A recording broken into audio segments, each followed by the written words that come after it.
அங்க இருந்து கிளம்பின பெருஞ்சித்திரனார் வீட்டுக்கு போகல. கிட்டத்தட்ட 1 வருஷமா பிரயாணம் பண்ணி அவர் போய் சேர்ந்த இடம் முதிரமலை. குமண மன்னன் ஆண்ட முதிரமலை. புலவரை பார்த்ததும் தாயை கண்ட கன்று போல மகிழ்ச்சியோட வரவேற்கிறான் மன்னன். போன இடத்துல பாராமுகமும் தகுதி அறியாம தன்னை நடத்தின விதத்தையும் பார்த்த புலவருக்கு குமணனோட வரவேற்பு காயம்பட்ட மனசுக்கு இதமளிக்குது. குமணனை பத்தி கேள்விப்பட்ட புகழையும் தன்னோட ஆசையையும் அவன் கிட்ட சொல்றார் புலவர்.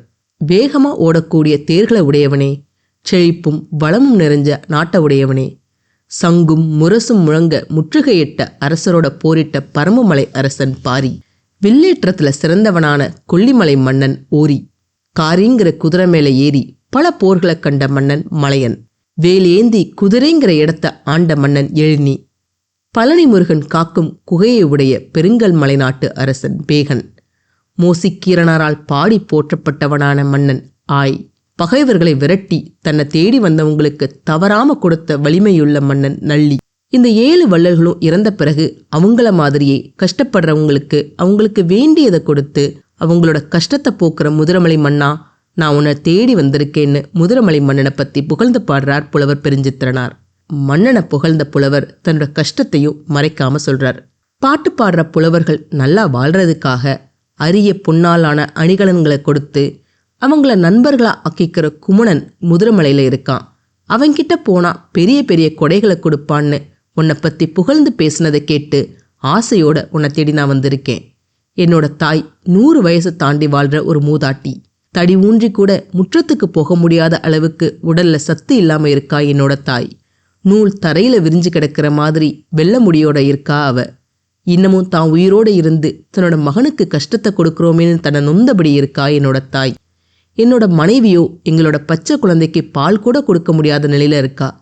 குப்பைக்கீரையை முழுசா வளர்றதுக்கு முன்னாடி அதை பறிச்சுட்டு வந்து உப்பு இல்லாம மோர் இல்லாம சோறு இல்லாம அதை சாப்பிட்டாவது பிள்ளைக்கு பால் கொடுக்க முடியுமான்னு சாப்பிட்றா அவ.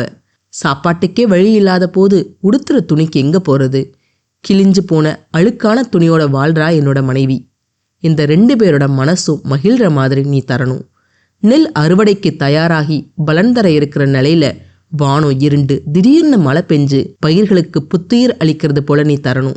என்னோட குடும்பம் மட்டும் சந்தோஷப்பட்டா போதாது, என்னோட சுற்றத்தாரும் மகிழ்ற மாதிரி நீ தரணும். ஆனா ஒன்னே ஒன்று குமணமண்ணா, நான் வறுமையில தான் இருக்கேன். உங்ககிட்ட வேண்டி பரிசல் பெறதான் நான் வந்து இருக்கேன். ஆனாலும் நீ ஏனோ தானோன்னு விருப்பம் இல்லாம கொடுத்தீன்னா எனக்கு அந்த பொருள் வேண்டாம். நீ விருப்பப்பட்டு சந்தோஷத்தோட ஒரு குன்றுமணி அளவு பொருள் கொடுத்தாலும் நான் அதை சந்தோஷத்தோட ஏத்துக்குவேன். நீ புகழால உயர்ந்த குடியில பிறந்தவே, அந்த குடிக்கு ஏத்த மாதிரி நீ தரணும். உன்னை பாடுனதுல நான் பெருமிதம் கொள்ளணும்.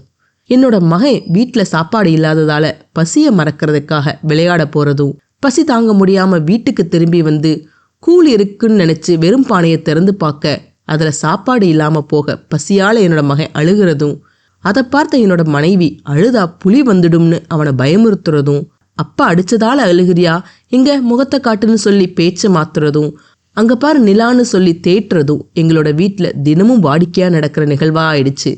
இப்படி துன்பத்துல வாழ்ற என்னோட மனைவி வளம் பெற்று வீட்டுல செல்வம் குறையாம வாழ நீதான் வழி செய்யணும். வெயில்ல காஞ்சி கிடக்கிற புல் தலைக்க இடியோட மழை பெய்யுற மாதிரி நீ எனக்கு கொடை கொடுக்கணும். பசியால வாடி கிடக்கிற என்னோட குடும்பத்தோட குடல் குளிரும்படி நீ கொடை கொடுக்கணும்.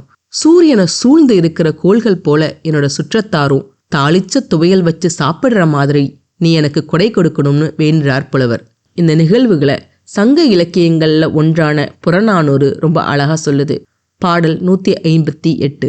முரசு கடிப்ப இகு குப்பவும் வாழ்வளை துவைப்பவும் அரசுடன் பொருத அண்ணல் நெடுவரை கரங்குவெல் அருவி கல் அழைத்து ஒழுகும் புறம்பின் கோமான் பாரியும் பிறங்குமிசை கொல்லி ஆண்ட வல்வில் ஓரியும் காரி ஊர்ந்து பேரமர் கடந்த மாரி ஈகை மரப்போர் மலையனும் ஊராது ஏந்திய குதிரை கூர்வேல் கூவிலங்கண்ணி கொடும்போல் எழினியும் ஈர்ந்தன் சிலம்பின் இருள் தூங்கும் நலிமுழை அறந்திரள் கடவுள் காக்கும் உயர்சிமை பெருங்கல் நாடன் பேகனும் திருந்து மொழி மோசி பாடிய ஆயும் ஆர்வமுற்று உள்ளி வருணர் உழைவு நனி தீரத் தல்லாதியும் தசைகால் வன்மை கொள்ளார் ஓற்றிய நல்லையும் என ஆங்கு எழுவர் மாய்ந்த பின்றை அழிவரப் பாடி வருணரும் பிறரும் கூடி இறந்தோரற்றம் தீர்க்கென விரைந்து இவன் உள்ளி வந்தனன் யானே விசும்புபுற கழைவர் சிலம்பின் வளைகொடு நீடி ஆசினி கவினிய பலவின் ஆர்வுற்று முட்புற முதுகனி பெற்ற கடுவன்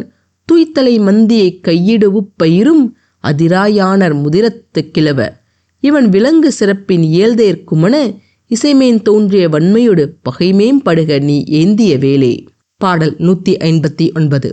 வாழும் நாளொடு யாண்டு பல உண்மையின் தீர்தல் செல்லாது என் உயிர் என பல புலந்து கோல் கோலாக குறும்பல ஒதுங்கி நூல் விரித்தன்ன கதுப்பினல் கண் துயின்று முற்றில் போகா முதிர்வினல் யாயும் பசந்த மேனியோடு படர் அட வருந்தி மருங்கில் கொண்ட பல் குருமாக்கள் பிசைந்து தின வாடிய முளையல் பெரிது அழிந்து குப்பைக்கீரை கொய்கண் அகைத்த முற்றா இளந்தளிர் கொய்து கொண்டு உப்பு இன்று நீர் உளையாக ஏற்றி மோர் இன்று அவில் பதம் மறந்து பாசடகு பிசைந்து மாசொடு குறைந்த உடுக்கையல் அழம்பழியா துவ்வாளாகிய என் வெய்யோளும் என்றாங்கு இருவர் நெஞ்சமும் உவப்ப காணவர் கரிப்புணம் மயங்கிய அகன்கண் கொல்லை ஐவனம் வித்தி மையுறக் கவினி ஈனல் செல்லா ஏனர்க்கு இலுமெனக் கருவி வானம் தலையி யாங்கும் ஈத்த நின்புகழ் ஏத்தி தொக்கையன் பசித்தினத் திறங்கிய ஒக்களும் உவப்ப உயர்ந்து ஏத்து மறுப்பின் கொள்களிரு பெறினும் தவிர்ந்து விடி பரிசில் கொள்ளலின் உவந்து நீ இன்புற விடுதியாயின் சிறிது குன்றியும் கொள்வல் கூர்வேல் குமண அதற்பட அருளல் வேண்டுவல் விரல் புகழ் பசையில் விழுத்தினை பிறந்த இசைமேன் தோன்றோள் நிற்பாடிய யானே. பாடல் 160. உருக்கெழு ஞாயிற்று ஒன்கதிர் மிசைந்த முளிப்புள் காணம் குலைப்ப கள்ளன அதிர்குரல் ஏரோடு துளிசெறிந்தாங்கு பசித்தினத் திறங்கிய கசிவுடை யாக்கை அவில் புகுவு அறியாதாகிலின் வாடிய நெறிக்கொள் வரிக்குடர் குனிப்ப தன்னனக் கொய்கொள் கொழுந்துவை நெய்யுடை அடிசில் சிறு பொன் நன்கலஞ் சுற்ற இரியி கோடின்றாக பாடுனர் கடும்பு என அரிது பெரிது புலங்கலம் எளிதினின் வீசி நட்டோர் நல்ல நல்லிசை குமணன் மட்டார் மருகின் முதிரத்தோனே செல்குவை யாயின் நல்குவை பெரிது என பல்புகழ் நவலூர் கூற வல்விரைந்து உள்ளம் துறப்ப வந்தனன் எல்லுற்று இல்லுலை குடிமி புதல்வன் பன்மான் பாலில் வருமுலை சுவைத்தனன் பெறாஅன் கூலும் சோறும் கடையி ஊழின் உள்ளில் வருங்கலம் திறந்து அளக்கண்டு மரப்புலி உரைத்தும் மதியங்காட்டியும் நொந்தனல் ஆகி நுந்தையை உள்ளி பொடிந்த நின் செவ்வி காட்டி எனப் பலவும் வினவல் ஆனாலாகி நனவின் அல்லல் உழப்போல் மல்லல் சிறப்பச் செல்லா செல்வம் மிகுந்தனை வல்லே விடுதல் வேண்டுவல் அத்தை படுதரை நீர்சூழ் நிலவரை உயரனின் சீர்கெழு விழுப்புகள் ஏத்துகம் பலவே.